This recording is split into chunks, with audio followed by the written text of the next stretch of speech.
Item Number: SCP-260. Object Class: Euclid. Special Containment Procedures: SCP-260's current location and target are to be tracked by Foundation personnel. The current target is to be relocated between and. Due to the nature of the intervening terrain, whenever SCP-260 approaches its vicinity. Description: SCP-260 appears to be a small clastic rock whose exact composition is unknown. It possesses phenocryst-like formations that identify it as a form of igneous breccia. On one of the larger and smoother portions of the surface is inscribed the name of a human, transliterated into Cyrillic, which changes over time at well-defined intervals. SCP-260 maintains continuous motion along a geodesic across all objects that stand between it and the individual currently named on the stone, hereafter the target.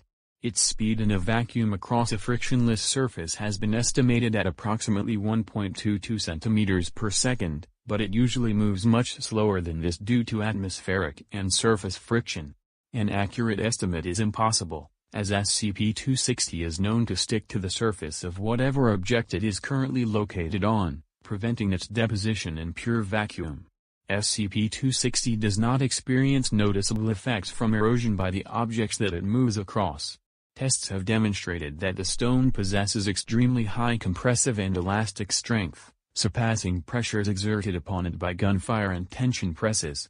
Due to the stone's continuous motion, serious experimentation for thermal or chemical sensitivity has not been conducted. However, it is doubtful that such experimentation would be successful, as the stone's composition suggests that it has already experienced high-temperature conditions. Upon surface contact with the target, all attempts to remove or relocate either the target or the SCP become futile. SCP-260 begins to burrow into the target's body in the direction of the chest at a speed of approximately 0.5 cm per second. All organs along the SCP's path are pulverized.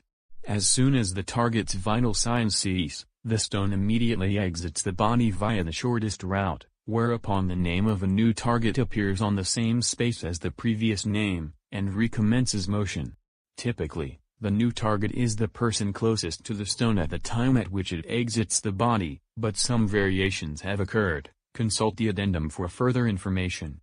Addendum. Test log. The following scenarios were constructed as potential preventative measures to contain SCP-260. Scenario 1. SCP-260 was lured into a cubic concrete cell and locked inside. Result. Upon reaching the edge of the floor and climbing halfway up the wall, SCP-260 ceased motion. Observers described it as flickering for several seconds between its natural coloration and a photographic negative, after which it vanished. The current target expired shortly thereafter. An autopsy revealed the stone's presence in the target's chest, having punctured the aorta and the pulmonary artery. Several seconds after discovery, the name of Dr. who performed the autopsy appeared on the stone and he was immediately evacuated to a more secure location. Scenario 2. SCP-260 was lured into a hollow, open-ended rotational cylinder mounted on a fixed stand, hereafter referred to as a gerbil wheel, with its current target placed outside the cylinder, with the aim of allowing the SCP to continue its motion while simultaneously retarding it with minimal effort. Result. After 57 hours and 22 minutes, SCP-260 ceased motion. Events that followed matched very closely to the results of Scenario 1.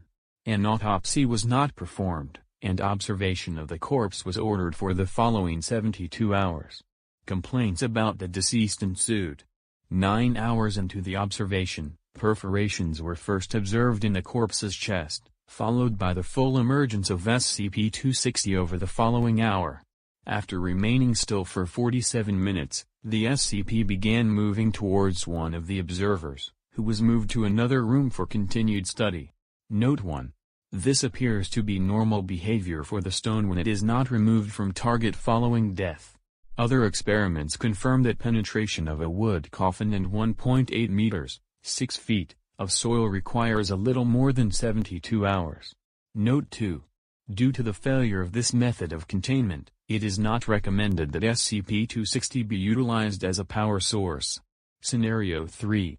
SCP-260 was lured into a hollow, transparent, smooth plastic sphere, hereafter hamster ball.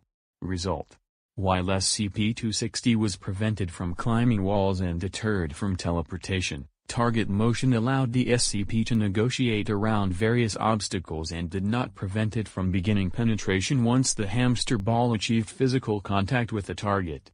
At this point, target panicked and attempted to leave the premises and was detained and terminated by Foundation agents. SCP-260 flickered as before, but immediately targeted agents, who had first shot the target and changed motion accordingly. Agent was removed from the vicinity and the hamster ball was destroyed by gunfire. SCP-260 was unharmed. Note: prior to the target's termination, the hamster ball containing SCP-260 fell over the edge of an embankment during its pursuit. Observers noted that the ball fell normally, rather than gripping the wall and maintaining its speed as SCP-260 usually does, and retained its momentum at the bottom, causing SCP-260 to follow the target at much higher speeds. Agent has been relieved of his duties, and is currently subject to transportation between sites off the coasts of Asia and North America, in order to keep SCP-260 on a geodesic on the floor of the Pacific Ocean that runs through Challenger Deep.